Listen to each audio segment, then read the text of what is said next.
chegará aos 900 metros de altura e terá força suficiente para devastar uma boa porção das Américas do Norte e do Sul. Essa onda terrível é chamada de mega tsunami. São ondas muito maiores do que qualquer coisa já vista pelo ser humano. Nossa, que coisa! Você olha e vê essa coisa imensa se estendendo 900 metros para o alto. Imagine uma montanha, é uma montanha em movimento. A velocidade da onda depende da profundidade do mar. Quanto mais fundo, mais rápido ela avança. Centenas de quilômetros por hora, velocidade de um avião a jato. Levaria umas 9 horas para atingir a costa leste dos Estados Unidos.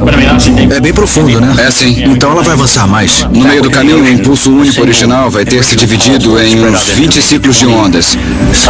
Geralmente o maior fica na frente. Quando ele chegar ao litoral americano, já vai ter uns 30 metros de altura. Vai atingir toda a borda ocidental do Atlântico Norte. Uma coisa assustadora. Desde o Canadá, passando pelos Estados Unidos e pelo Caribe até o Brasil. Umas ondas enormes. Seria um acontecimento capaz de mudar a história.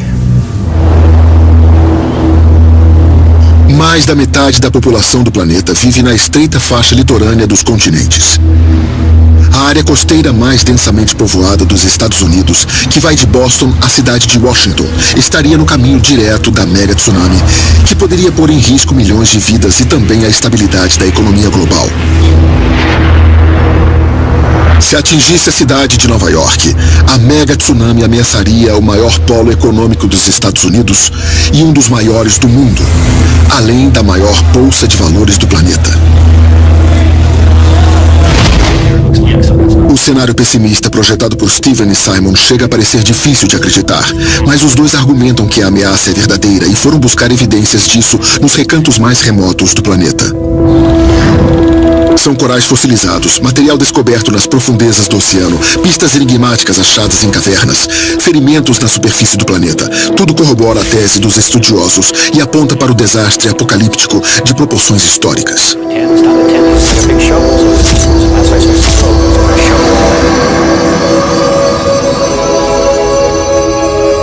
Só há alguns poucos fatores capazes de desencadear o poder devastador de uma tsunami. O mais óbvio de todos é o impacto de asteroides, como um que foi batizado de Eltanin. Há mais de 2 milhões de anos, o asteroide Eltanin se chocou contra a superfície da Terra perto do litoral do Chile, com a força de uma bomba cósmica.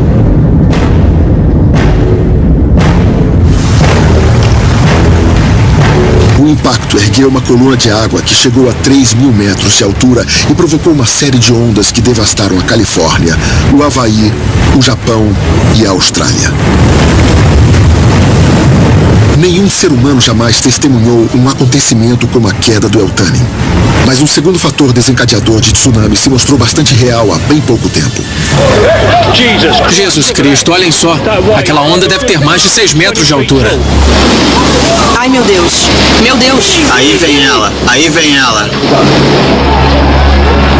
No ano de 2004, uma tsunami atingiu o litoral de diversas localidades no Sudeste Asiático.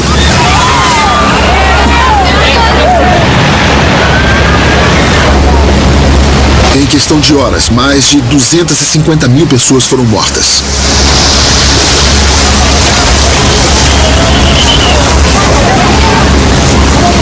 Como todas as tsunamis, a que atingiu a Sumatra foi repentina e violenta. E a sua origem estava oculta, uma bomba relógio enterrada nas profundezas da Terra.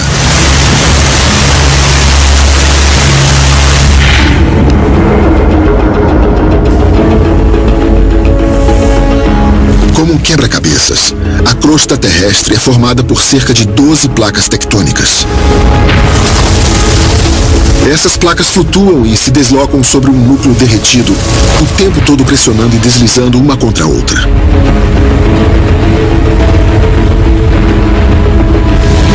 A origem da tsunami de Sumatra foi um ponto de colisão entre a placa da Índia e a da Birmânia.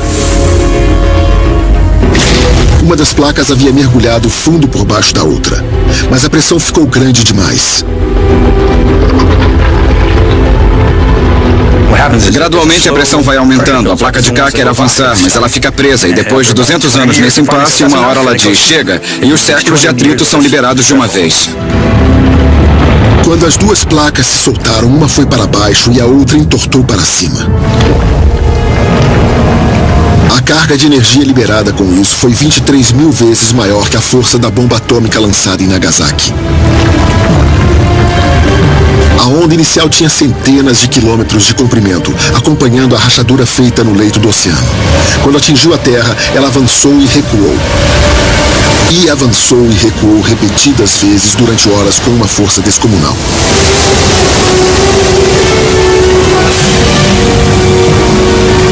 Imagine um gigante no meio do mar. Ele agarra o leito do oceano e o levanta de uma vez só, fazendo toda a água escorrer.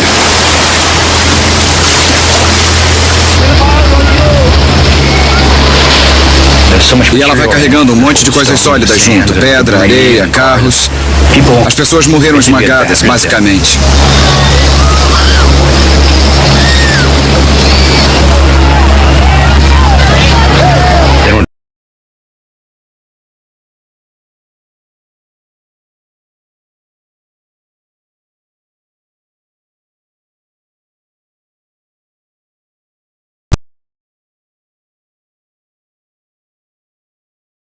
Capazes de provocar tragédias ainda maiores. A tsunami de que estamos falando vai ser muito maior que a de Sumatra.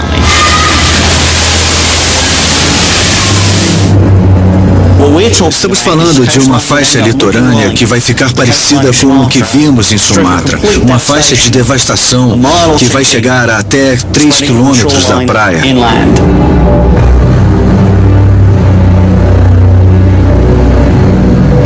E que vai se estender desde o Canadá, passando pelos Estados Unidos, Caribe e o Brasil, e que talvez se repita do outro lado também, no norte da África e na Europa.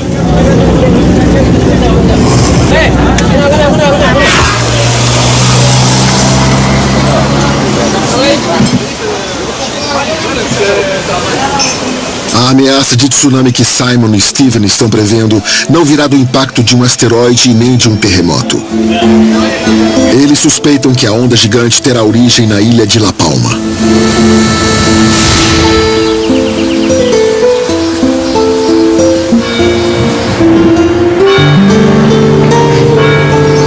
La Palma é a imagem perfeita da tranquilidade. A ilha tem menos de 100 mil habitantes que ocupam povoados e cidadezinhas incrustados à sombra da paisagem majestosa. Mas a beleza de La Palma abriga um perigo oculto. O terço mais ao sul do território da ilha é dominado por um vulcão muito antigo, o Cumbre Vieja. O Cumbre Vieja não se parece com um vulcão típico. Não se vê o grande cone da cratera. Em vez disso, o vulcão se estende por uma longa cordilheira pontilhada de fissuras e crateras menores. Formado ao longo de centenas de milhares de anos, o Cumbre Vieja não parece muito ameaçador. Mas Simon Day e Stephen Ward acreditam que ele seja uma bomba relógio engatilhada e pronta para provocar a mega tsunami. Como isso é possível? Como o vulcão seria capaz de desencadear uma força oceânica tão devastadora? A possibilidade do Cumbre Vieja provocar uma tsunami gigante está ligada ao deslocamento da lateral do vulcão que cairia no mar. A tsunami seria gerada por uma porção enorme de rocha. Essa parede lateral tem aproximadamente 24 quilômetros de extensão por 24 de largura, com uma espessura de 3 quilômetros.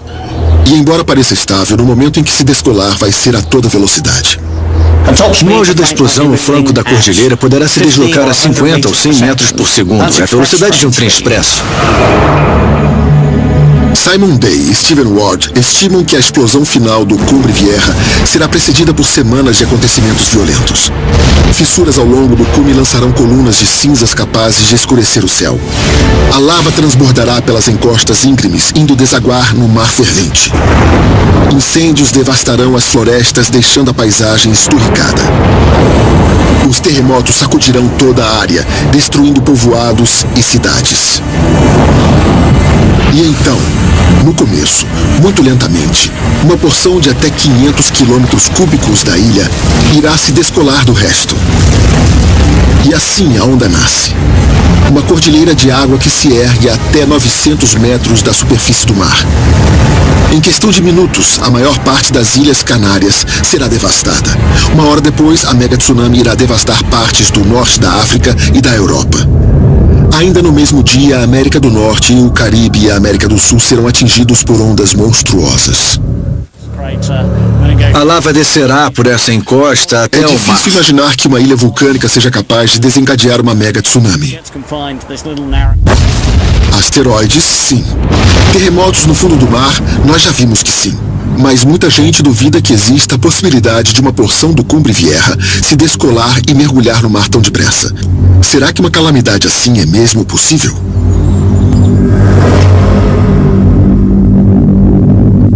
A meio mundo de distância de La Palma, na ilha principal do Havaí, uma série de acontecimentos misteriosos está servindo para mostrar que a ameaça de La Palma faz sentido. Aqui, o vulcão Kilauea, um dos mais ativos do mundo, dá mostras de que pode estar ruindo para dentro do mar, pode estar se separando da ilha. As forças que estão dilacerando a ilha do Havaí podem ser testemunhadas em sua forma mais dramática, numa fenda apelidada de A Grande Rachadura. Ela tem quase 13 quilômetros de extensão, 15 metros de largura e mais de 16 metros de profundidade. Muitos acreditam que esse corte na superfície do planeta seja a marca de um desastre iminente. Estudiosos como Mike Pollan estão atentos aos acontecimentos no Kilauea. Ao contrário do que acontece no Cumbre Vieja, este vulcão é monitorado constantemente e há bons motivos para isso. Usando a tecnologia do GPS, Pollan vem registrando uma movimentação épica em uma porção ao sul do Kilauea, que é invisível a olho nu. A movimentação no flanco sul é constante. Ele se desloca entre 7 e 10 centímetros por ano. Um movimento regular e inexorável. Acontece o tempo todo. Mesmo se você ficar poucas horas naquela área, nessas poucas horas, ele terá avançado um pouco mais na direção do mar.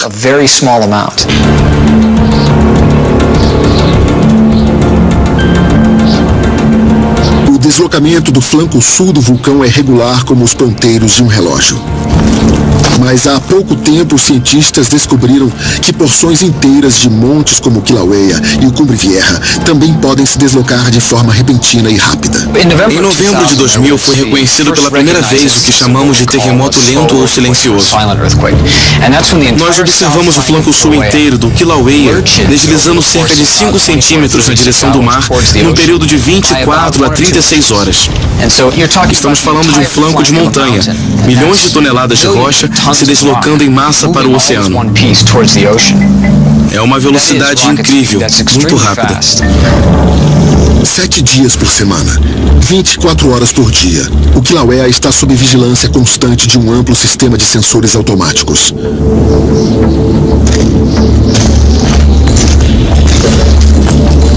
As inspeções no local funcionam como uma medida extra de precaução enquanto não acontece o próximo deslocamento repentino. Não sabemos se o flanco sul do Kilauea vai protagonizar um colapso catastrófico ou se vai só continuar se arrastando como vem fazendo. O colapso de um flanco de montanha é uma coisa tão monumental que para mim chega a ser incompreensível. É como se fosse um asteroide batendo na Terra. Eu não consigo nem visualizar o que uma coisa assim poderia provocar.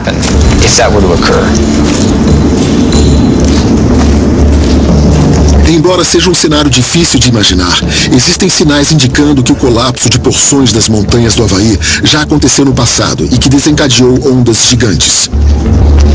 É só procurar as pistas nos lugares certos.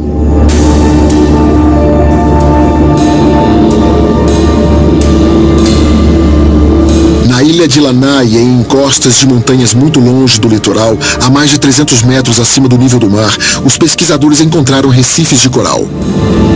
Como o coral veio parar aqui é um mistério.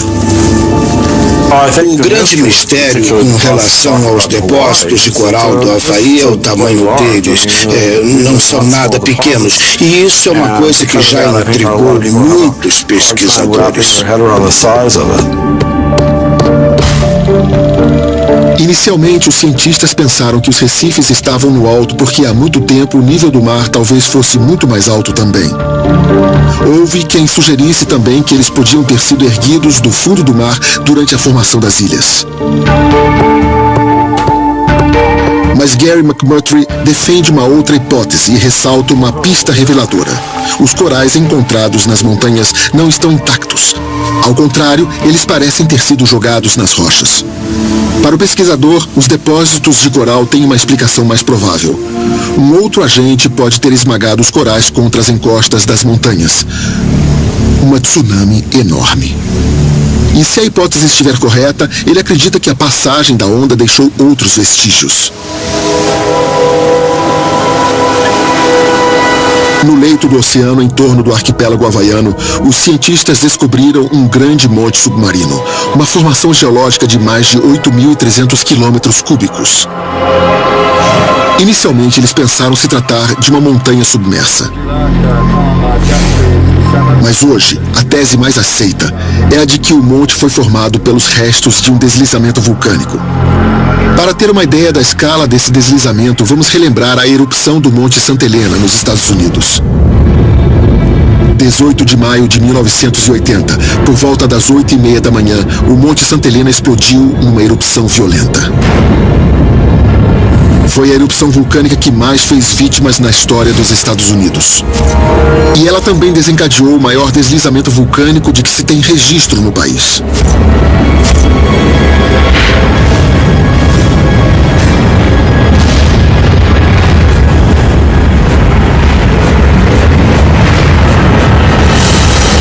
Foi um deslocamento de terra impressionante. Mas o deslizamento ocorrido na costa do Havaí foi mais de 400 vezes maior que o do Monte Santa Helena. Aqui temos o local do fenômeno e a onda inicial. Uma onda enorme atingiu a costa oeste da ilha e derrubou um pedaço enorme da ilha no leito do oceano. Uma simulação feita por computador revela que o deslizamento teria produzido uma série de tsunamis que afogaram o arquipélago havaiano. O deslizamento foi chamado de Alika 2 e Gary McMurtry suspeita que foi ele que pode ter arrancado recifes de coral inteiros do fundo do mar e esmagado contra as montanhas.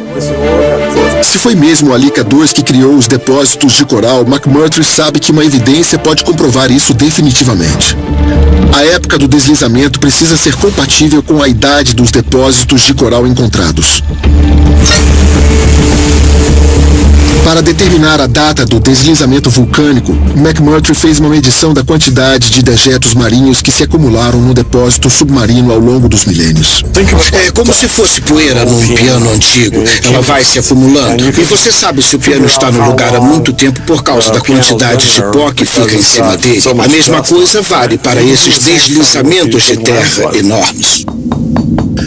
No laboratório, McMurtry prepara pedaços antigos de coral para o processo de datação. Os corais são pesados, limpos e pulverizados. Ao comparar as datas determinadas pela pesquisa, Gary McMurtry encontrou o que estava procurando. A data do deslizamento Alika 2 coincide com as datas de muitos dos depósitos de coral. Todas as evidências apontam para a ocorrência de tsunamis muito grandes. Elas são o único fenômeno que poderia fazer algo assim. Ninguém questiona mais isso. Certamente os corais são detritos de uma tsunami. Que outra explicação haveria? Agora, pesquisadores como McMurtry já sabem como vulcões podem desencadear tsunamis. E os cientistas não param de encontrar por todo o Havaí vestígios do impacto de antigas tsunamis. McMurtry afirma que já está na hora de levarmos mais a sério as ameaças de colapsos vulcânicos como a que existe em La Palma. Os colapsos vulcânicos não vêm sendo monitorados tão bem quanto outros fenômenos. As pessoas sabem que os terremotos podem acontecer e que terremotos provocam tsunamis, mas essas tsunamis nem são as maiores que podem existir. Comparadas ao que temos estudado sobre os colapsos vulcânicos, elas são bem pequenas e nós vivemos à espera da próxima vez. O motivo que leva o flanco de um vulcão a se descolar do resto ainda é um mistério. Talvez seja só a ação da gravidade sobre a sua imensa massa rochosa. Ou pode ser que o magma infiltrado nas rachaduras acabe descolando o flanco do resto do vulcão. Na sua busca por explicações, os pesquisadores se aventuram num território onde poucas pessoas já estiveram, o coração dos vulcões.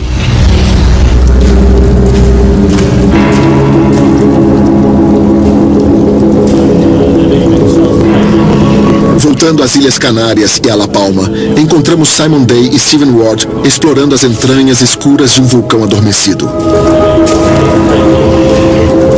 Uma vasta rede de túneis foi escavada aqui para permitir o acesso a reservatórios de água potável. A água retirada dessas minas é a que garante a maior parte do abastecimento à população da ilha. Mas Simon Day e Stephen Ward também veem essa água como uma ameaça. Os pesquisadores afirmam que a ação da água é uma peça central da sua previsão catastrófica. É essa água que pode acabar empurrando o flanco oeste do Cumbre Vieja para dentro do mar, desencadeando a mega tsunami.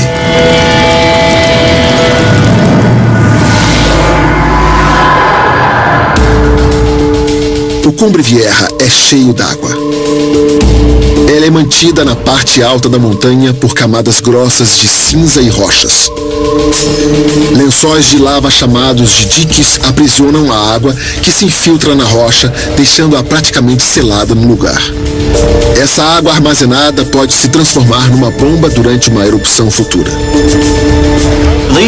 Esses diques dentro do vulcão armazenam a água. Quando acontecer uma nova erupção, mais magma deverá subir. E o magma desse dique novo será muito quente, chegando a mais de 1000 graus Celsius. E quando ele atingir a água, se houvesse alguma abertura, ela espirraria em forma de vapor. Mas a água está presa entre os diques. Então é como uma panela de pressão. Quando a água se aquece, a pressão aumenta. E é essa pressão extra empurrando as laterais da montanha que deverá ser a causa do colapso do flanco do vulcão. O material é muito poroso e tem muita água aqui, então quando vier o dique novo... Stephen e Simon desconfiam que a água pressurizada talvez seja só o golpe final para selar o destino do Cumbre Vieja. Isso porque o vulcão já mostra alguns sinais de que está se deslocando na direção do mar.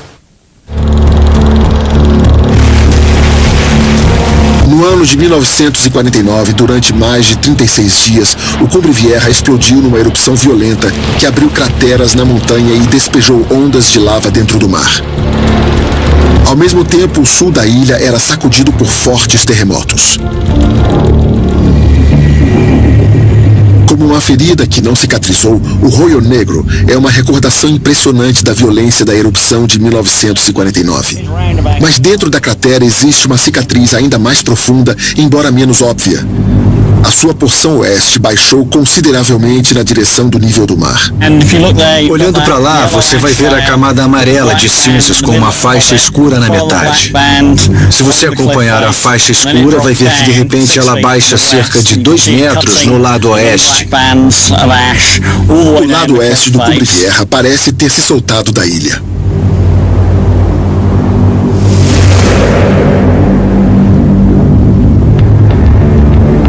O vulcão talvez tenha se partido ao longo de uma falha geológica que se estende por mais de 3 quilômetros, seguindo a linha da cordilheira. A maior parte da extensão da falha fica escondida debaixo das rochas e do cascalho, logo abaixo da superfície das antigas trilhas da região. Mas ela emerge para a superfície e se mostra em alguns trechos, e neles o cenário visto é sempre o mesmo. Do lado oeste da falha, o solo da ilha parece bem mais baixo. É exatamente a mesma coisa. O lado oeste está a alguns metros mais baixo que o lado leste. Os críticos dessa tese afirmam que não se trata de uma falha geológica e sim de uma rachadura superficial. Mas não é isso que Simon Day e Stephen Ward defendem. E eles mostram evidências bem convincentes. Como toda falha geológica, esta descreve uma linha contínua e direta, e o seu lado oeste está permanentemente se deslocando para dentro do mar. Ela surgiu durante o terremoto, é bem longa e reta, e quando você caminha pela extensão da falha e compara as medidas, percebe um desnível constante e sempre na mesma direção. Para um sismólogo como eu, é uma prova convincente. Se a falha, na verdade, fosse apenas uma rachadura feita pelo terremoto, Simon Day e Stephen Ward afirmam que haveria outras iguais espalhadas por toda a ilha, e a superfície do vulcão seria parecida com uma vidraça estilhaçada. Mas não é isso que vemos aqui. Na opinião desses pesquisadores, o Cumbre Vieja corre perigo. O colapso da lateral do vulcão pode não ser iminente, mas ele é inevitável.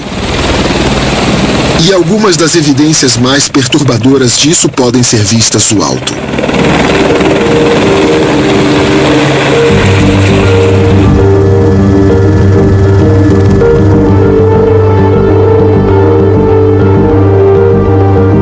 Prossiga.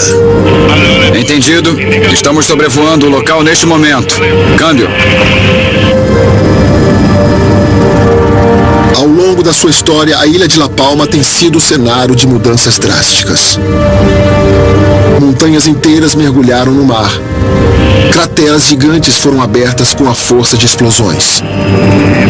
Simon Day e Stephen Ward acreditam que o passado tumultuado de La Palma pode ter um impacto dramático sobre o nosso mundo, afetando os destinos de cidades e de pessoas que vivem a um oceano de distância. E o motor que impulsiona o cenário apocalíptico previsto por eles já está em movimento há muito tempo.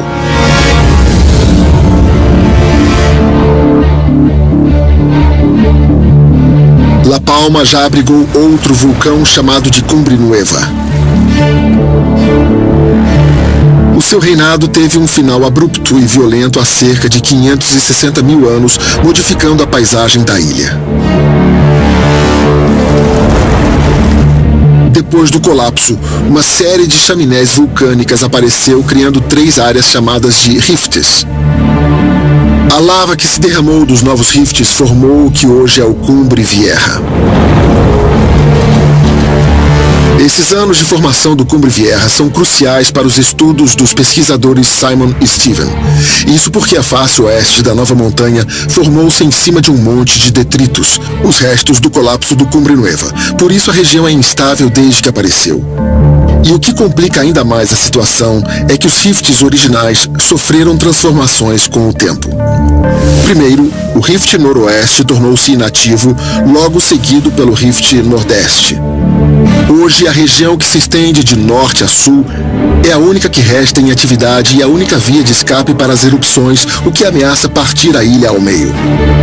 Esse padrão de redução de áreas de escape é muito comum nos registros geológicos em períodos que antecedem os colapsos vulcânicos. Estamos sobrevoando agora o Rift Norte-Sul, o único que está ativo hoje. Lá embaixo estamos vendo as crateras Roio Negro, Nambroque.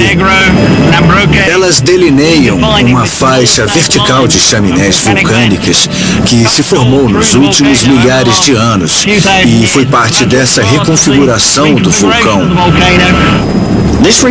A reconfiguração parece um sinal de que há um colapso a caminho. O padrão que vemos nessas ilhas vulcânicas é uma reestruturação básica que reduz o número de áreas de escape antes da ocorrência do colapso. Para os pesquisadores, o rift ativo está funcionando como uma escavadeira que empurra o lado oeste da ilha para dentro do mar. O impacto é muito grande. Eu passei anos criando modelos dessa paisagem no computador. É incrível olhar para ela assim ao vivo. Ali está. É fantástico, fantástico. As evidências reunidas em campo apontam claramente para uma ameaça real. Em alguma erupção futura existem chances de o Cumbre Vieja desabar catastroficamente. E se isso acontecer, todo o flanco oeste vai cair no mar. Mas será que isso vai desencadear uma mega tsunami capaz de devastar praias do outro lado do mundo? Como calcular o impacto de uma onda que nunca foi vista por ser humano algum?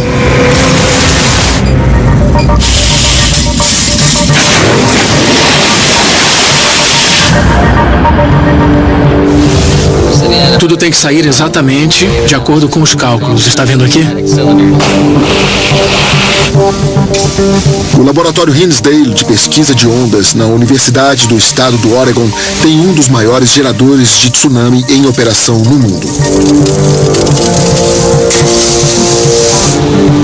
Especialistas em tsunamis como Herman Fritz vêm até aqui para ver o que jamais foi visto. É comum que um especialista em tsunamis como eu nunca chegue a ver uma de verdade, por mais pesquisas de campo que faça na vida.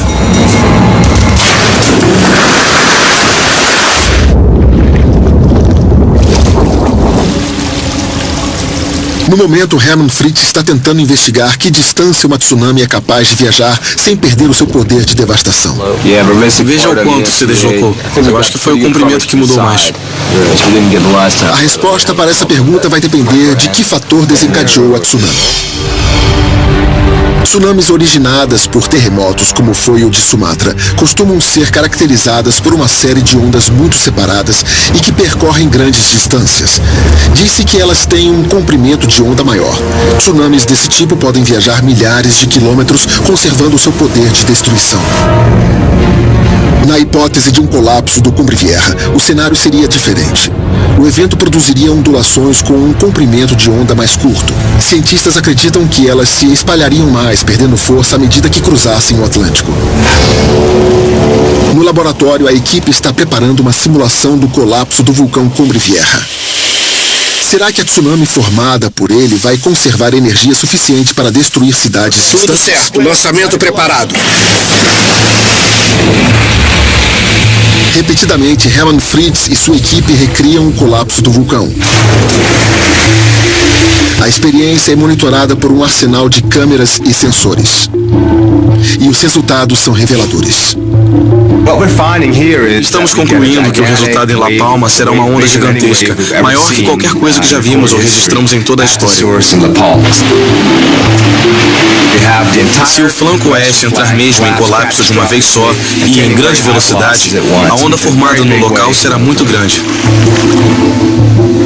Inicialmente, a experiência de Fritz parece confirmar o cenário apocalíptico previsto por Simon Day e Stephen Ward.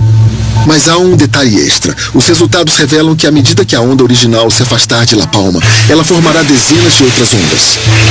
E à medida que se alastrarem, essas séries de ondas perderão força rapidamente. E quando elas alcançarem as praias distantes do Atlântico, nós teremos uma série de ondas atingindo a costa leste americana, mas elas provavelmente serão muito menores que a onda original formada em La Palma. A altura muito possivelmente deverá ficar em alguns poucos metros, e o efeito não vai ser necessariamente catastrófico.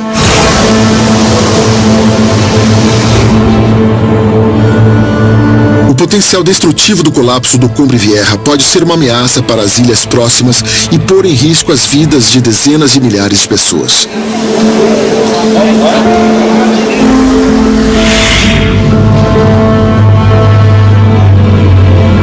Mas será que a onda vai ter mesmo perdido força quando chegar ao litoral da América do Norte? Simon Day e Stephen Ward não apostam nisso. Eles acreditam que as previsões pessimistas das suas simulações feitas em computador estão mais próximas da realidade. Aqui é o Caribe.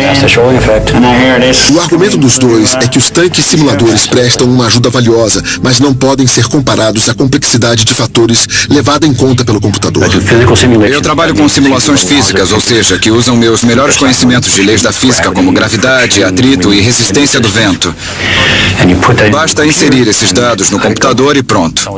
É impressionante ver a extensão do impacto. Nós já enfrentamos críticas ao nosso trabalho nesses anos todos. Se o volume for o que estimamos e se a velocidade for chegar ao número que estimamos, a minha aposta continua sendo a mesma. A segurança de Simon e Steven não é simplesmente uma questão de bravata. Eles acreditam que o seu modelo computadorizado oferece uma previsão de futuro realista porque já realizaram com sucesso nele simulações de eventos ocorridos no passado. No dia 13 de março de 1888, em Papua Nova Guiné, aconteceu a erupção violenta de um vulcão na ilha de Ritter. A explosão descolou uma porção de 1,5 km da lateral da montanha e a lançou no mar, no maior episódio de colapso vulcânico lateral já registrado. O colapso desencadeou uma série de ondas com cerca de 15 metros de altura que devastaram praias a centenas de quilômetros de distância. A simulação computadorizada feita por Simon Day e Stephen Ward corresponde aos relatos de testemunhas da época com uma precisão impressionante. E não é só isso, o modelo indica que tsunamis com comprimentos de onda mais curtos são capazes de manter a sua energia ao longo de grandes distâncias. Então, se aplicarmos essa simulação de deslizamento... Num segundo teste, eles usam o modelo do computador para simular uma outra tsunami mais recente. Em julho de 1958, na região da Baía de Lituya, no Alasca, um deslizamento de terra jogou 53 milhões de metros cúbicos de rocha na água, criando uma tsunami. A onda investiu contra a parede oposta da enseada, chegando a uma altura máxima de 524 metros e disparou pela baía a velocidades que alcançaram a marca dos 96 km por hora. Novamente, os computadores de Stephen Ward e Simon Day reproduziram com precisão os acontecimentos. O modelo de computador funciona bem, e isso nos dá confiança de que as nossas previsões estão certas sobre o tipo de tsunami que um colapso de La Palma seria capaz de produzir. Se o colapso do Cumbre Vieja vier mesmo a acontecer, o episódio nos deixa uma questão importante. O que nos restaria fazer diante de uma catástrofe desse porte?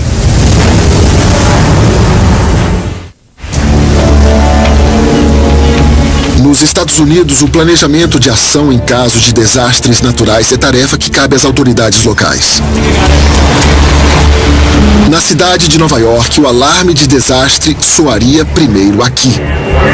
155 chamando. No escritório de gerenciamento de emergências, também conhecido como centro nervoso da cidade. O pelotão de vigilância é nosso centro de alerta 24 horas. Eles monitoram as comunicações eletrônicas dentro e fora da cidade e no mundo todo, todos os dias, 24 horas por dia. 32329. Nosso trabalho é imaginar o pior e ficarmos preparados para ele. Desastres são conosco. No escritório, os operadores vivem em alerta para todo tipo de ameaça mortal. Ataques terroristas, manifestações populares ou desastres naturais como terremotos, tempestades e tornados estão sempre no radar deles. Um incidente no quadrante 2 Sul, até agora sem vítimas. Por conta da geografia da cidade, o perigo vindo do mar também pode representar uma ameaça grave.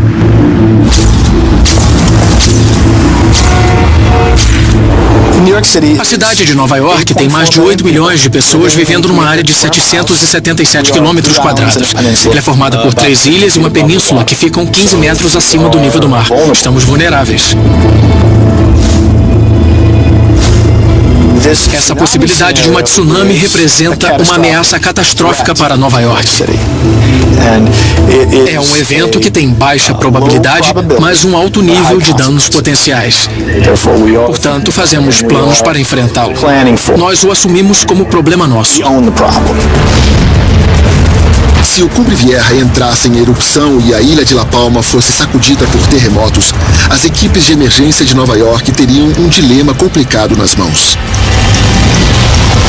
Seria indicado iniciar uma evacuação da cidade? E quando?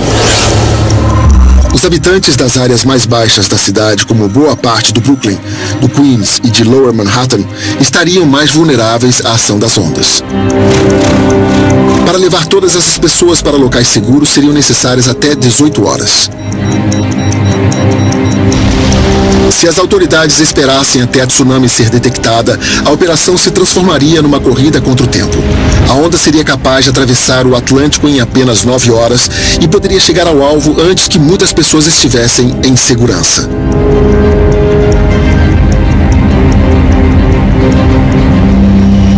Por outro lado, se a ordem de evacuação fosse dada cedo demais e a erupção do Cumbre Vieja não chegasse a provocar o colapso, o custo financeiro desse alarme falso seria exorbitante.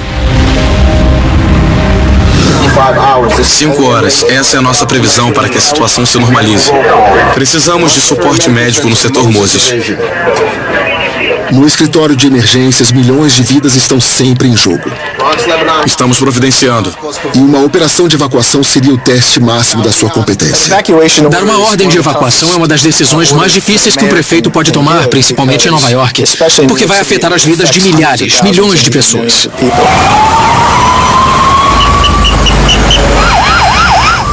As tarefas podem se tornar monumentais muito depressa. Diante de um desastre, a possibilidade de confusão aparece e nossa missão é cuidar da comunicação e coordenação. Num caso de evacuação, a operação da Bolsa de Valores de Nova York seria digitalizada. Os portos seriam fechados e as empresas parariam de funcionar. Há 3 áreas de evacuação na cidade. Os moradores das regiões mais baixas receberiam a ordem primeiro.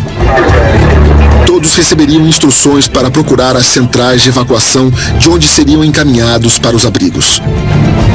O acesso a esses locais seguros seria feito pelas vias de trânsito. As veias e artérias da cidade que conduzem diariamente pessoas para dentro e para fora de Nova York seriam redirecionadas para fluir apenas na direção do interior. Os bombeiros seriam acionados para fazer a evacuação de hospitais e casas de repouso e para auxiliar os moradores com necessidades especiais. A polícia da cidade ficaria encarregada de garantir o cumprimento da ordem de evacuação. Por mais detalhado que seja o planejamento, o sucesso da operação sempre depende da sua execução. E sempre vão restar algumas questões. Quantas pessoas acabariam ficando para trás? Quantas sobreviveriam à mega tsunami?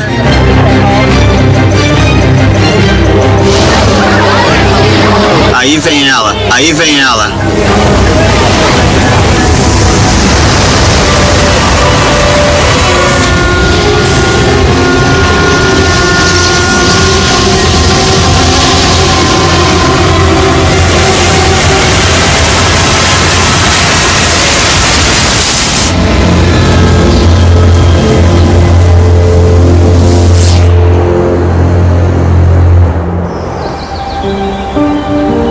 Hoje está tudo tranquilo na ilha de La Palma. O vulcão está adormecido e o chão não começou a tremer. Mas mesmo nessas condições, a sua mensagem para nós é clara. Os pesquisadores estão tendo que admitir que vulcões aparentemente imutáveis podem despertar. E quando isso acontece, eles têm o poder de transformar o mundo.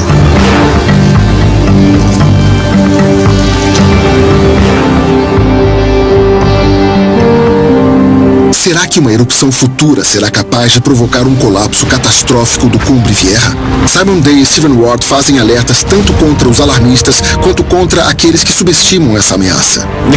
A questão crucial é quando o colapso vai acontecer, quando essa tsunami que nós previmos vai atacar o Atlântico Norte.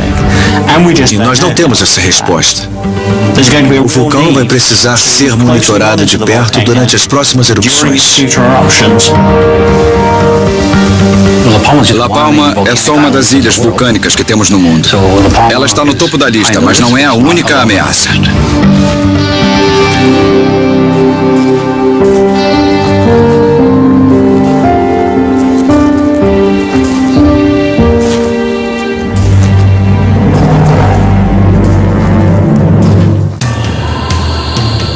Quatro quilômetros abaixo das ondas. O maior desafio era a profundidade.